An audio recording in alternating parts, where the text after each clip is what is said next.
If you want to build a web app, having alerts that pops up like this is crucial because you have to display messages whenever something happened. Today we're going to take a look at a library that makes this very easy. It's called Sooner. So let's install Sooner and see what we can do using this library. So this is the library that we're going to use. It's called Sooner. So let's go to our React.js app. Let's say npm install -- save Sooner. Let's hit enter.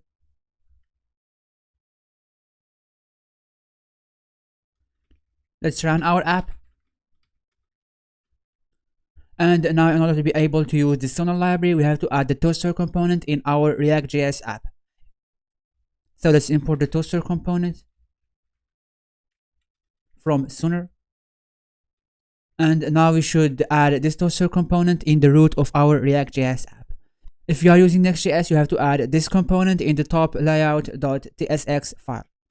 So let's add this component right here for now. And now we'll be able to use the Sooner library in our React.js app. So here we have a basic login form. And inside this login form, we have an email and a password as an inputs. And when the user hits the submit button, we want to invoke this login function. We usually make a post request to our API in order to log in. But for now, we just want to learn how to use the Sooner library. So after you logged in, we want to tell the user that we've successfully logged in. So in order to do that, all we have to do is to import the toast function from Sooner. So let's import toast from Sooner. And now let's say toast. And let's put our message that we want to tell to the user.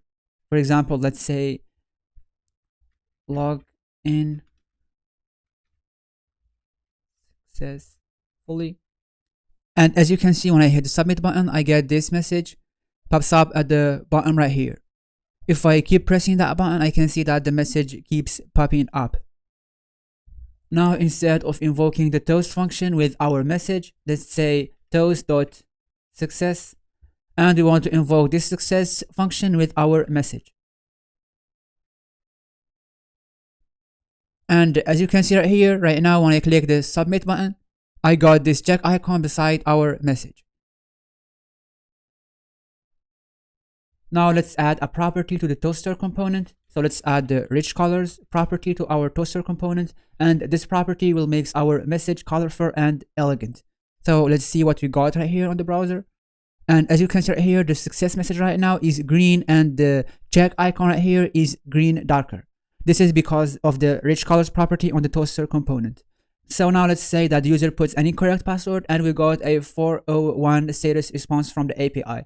In this case, we want to inform the user that he has entered a wrong password. In order to do that, we should invoke the error function instead of the success function. And now let's say incorrect password, for example. Let's save that.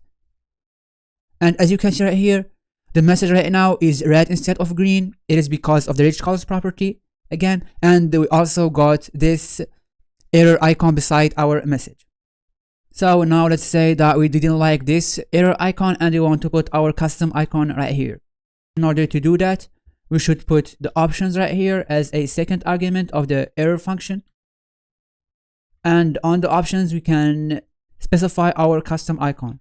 So let's define the icon property as an option right here. And now we should grab our icon from Bootstrap icons or Material UI icons as you want.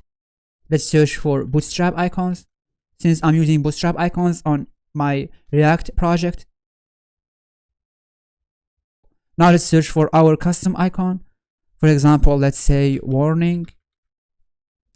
And if we like some icon, for example, this icon, and we want to add it on our toast as a custom icon, all we have to do is just to copy the icon and then paste it right here. Let's change the class to class name.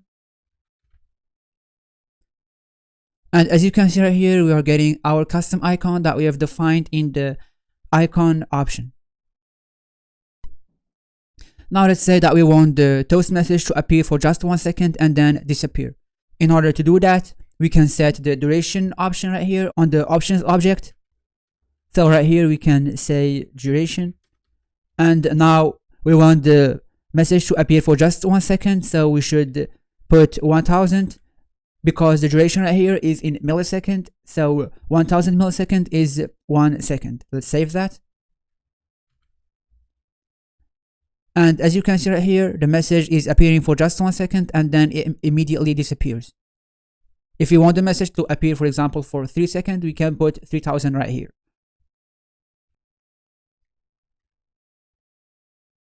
On the options right here, we can also put a description of the main text. For example, let's specify the description to be, please put a valid password. And that description will appear beneath the main text. As you can see right here, on our toast, we have the main text, which is incorrect password. And we also have the description beneath the main text, which is, please put a valid password right here. On the options, we can also specify an action. And this action will basically be a button beside our text. Let's say that we want the user to be able to cancel the login. You can do that by defining the action right here as a property. And then we should put the text of the button. For example, let's put cancel. And right here, we should put the function that will execute whenever the user clicks that button. So the onClick property will be the function that will execute. So for now, let's just alert login out.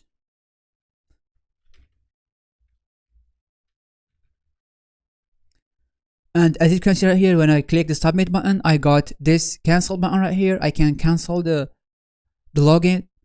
And when I click that button, I can see that the function that we've put on the onClick property will be executed. So as you can see right here, we are seeing login out. Now let's dive into some advanced tools. So right now we'll take a look at the promise function. And we usually use this function in order to display messages based on the results of a promise. So the first argument of the promise function will not be a message, instead it will be a promise. And we will display a message based on the result of that promise. So right now let's just put an async function, which is a promise. And here we want to make a request to an API, for example. For now, let's just return true in order to emulate that we've successfully got a response from the API without any issues. So let's just return true. And by returning true, we are emulating that the promise will resolve. Right here on the options, we should have the success property. And here we should put the message that we want to display when the promise resolves. So let's just put success. And as you can see, we are getting this success message because the promise is resolving. Now let's say that we've got an error from the API for some reason. Let's emulate that. Let's show an error right here.